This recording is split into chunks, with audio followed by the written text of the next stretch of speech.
Bonsoir. Bonsoir Altesse, bonsoir à tous. Merci d'être avec nous pour le best-of de la semaine, l'occasion de revenir ensemble sur les différents temps forts de nos JT.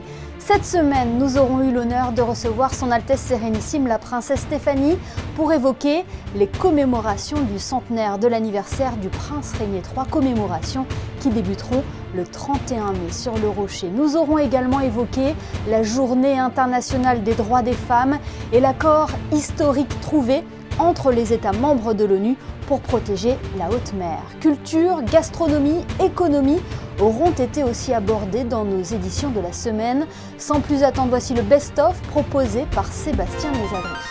Ah oui, c'est la concrétisation en fait de plusieurs mois de travail.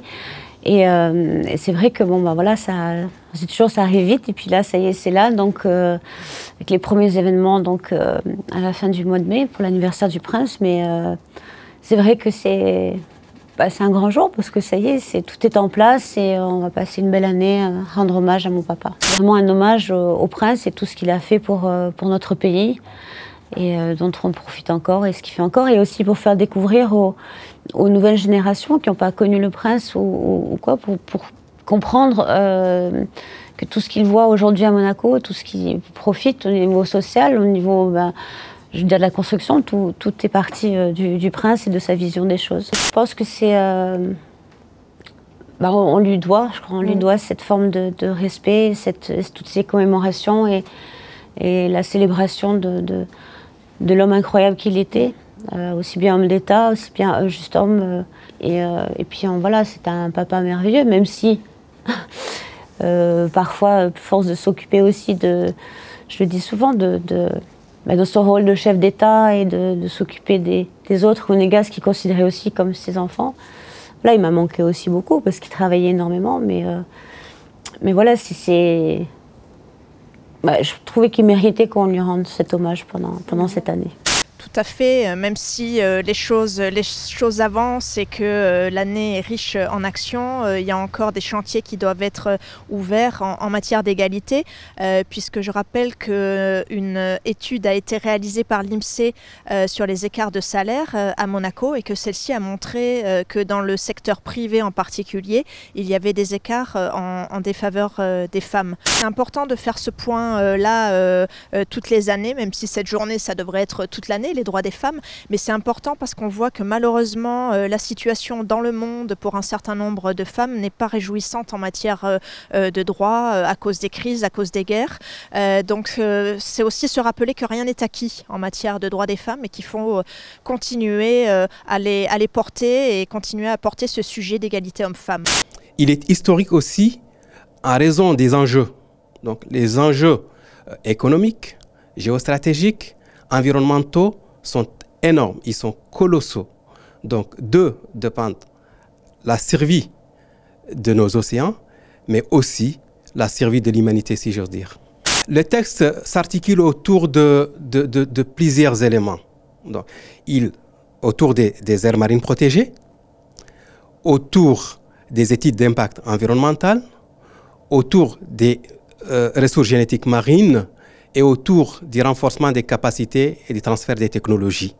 Donc, l'ensemble de ces éléments-là devrait permettre d'assurer une protection efficace de la biodiversité marine dans les zones au-delà de la juridiction nationale, c'est-à-dire en haute mer.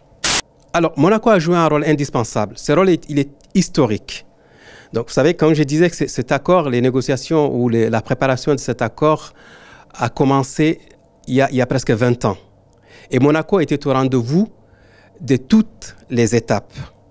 En 2012, lors des célébrations du 30e anniversaire de la Convention des Nations Unies sur les droits de la mer, Son Altesse Sérénissime le Prince Albert II avait convoqué une réunion à Monaco, au cours de laquelle il avait demandé à ce que des améliorations puissent être apportées pour protéger la haute mer. Et ce message a été entendu. Les chiffres qui sont sortis fin janvier par l'Institut de la statistique qui viennent corroborer un petit peu ce que nous on a pu ressentir sur le marché en 2022 avec des chiffres records sur le montant global des transactions qui représente 3,5 milliards entre le marché des ventes et le marché des reventes. C'est directement lié en fait au marché des ventes qui a connu un record absolu, puisque les précédents records étaient de 450 millions de volume cumulé, et là on est à 1 300 000 euros pour les ventes, avec des livraisons importantes de plusieurs immeubles dans le quartier de la Condamine.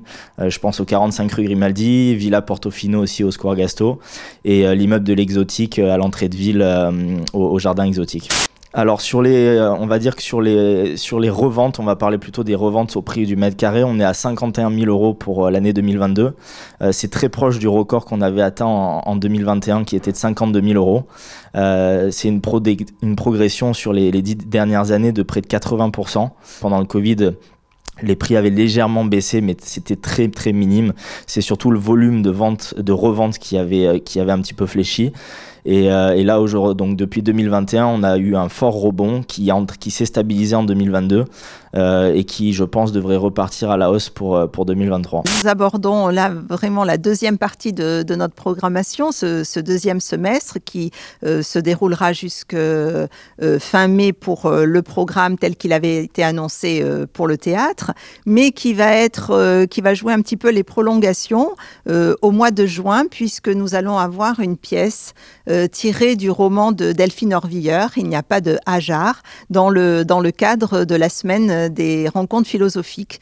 Mais jusque-là, nous allons avoir encore une dizaine de spectacles sur notre scène, et avec des grands rendez-vous comme 88 fois l'infini, des rendez-vous qui vous permettront d'apprécier encore tous les textes, et notamment aussi du point de vue des textes, une rencontre avec l'académicienne française Chantal Thomas pour une soirée lecture et de découverte de toute son œuvre. J'ai une affection particulière pour ce théâtre parce que j'y ai joué plusieurs fois. Puis il y a une émotion particulière parce que c'est la princesse Grace que tout le monde connaît, et notamment les comédiens, parce qu'avant d'être la femme du prince, elle a été aussi une immense comédienne. Donc j'ai toujours quelque chose d'un peu particulier quand je viens là, parce que je pense que son fantôme bienveillant est toujours là. Oui, c'est revenir à la maison, le théâtre. C'est 100 fois sur le métier, remettez votre ouvrage. C'est l'école de l'exigence. C'est-à-dire que le public, quand vous êtes face à une caméra, il n'existe pas.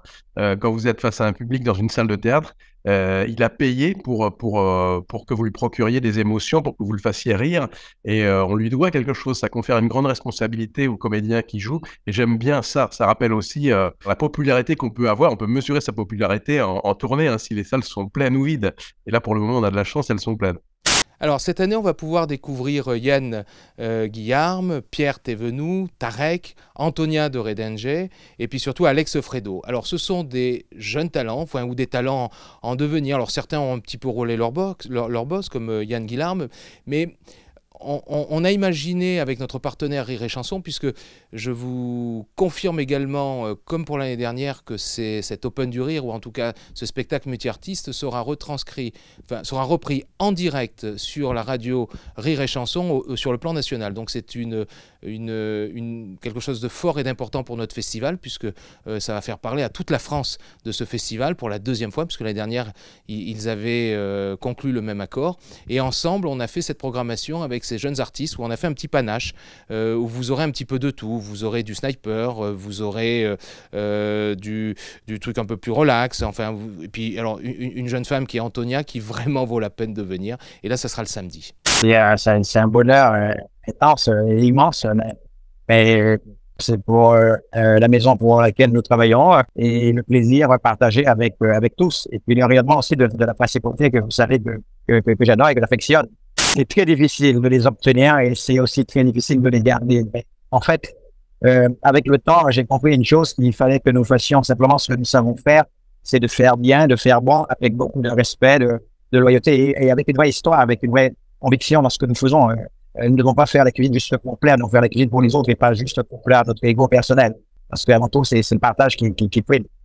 Le partage d'un moment hors du temps. Félicitations aux chefs de la Principauté qui ont conservé leurs étoiles, mais aussi à Claire Sonnet, directrice du restaurant Le Louis XV Alain Ducasse à l'Hôtel de Paris, qui a reçu le prix Michelin du service 2023. Le best-of est à présent terminé. Merci de nous avoir suivis. On se quitte avec l'agenda et les événements qui vous attendent la semaine prochaine en Principauté. Très belle soirée à tous sur Monaco Info.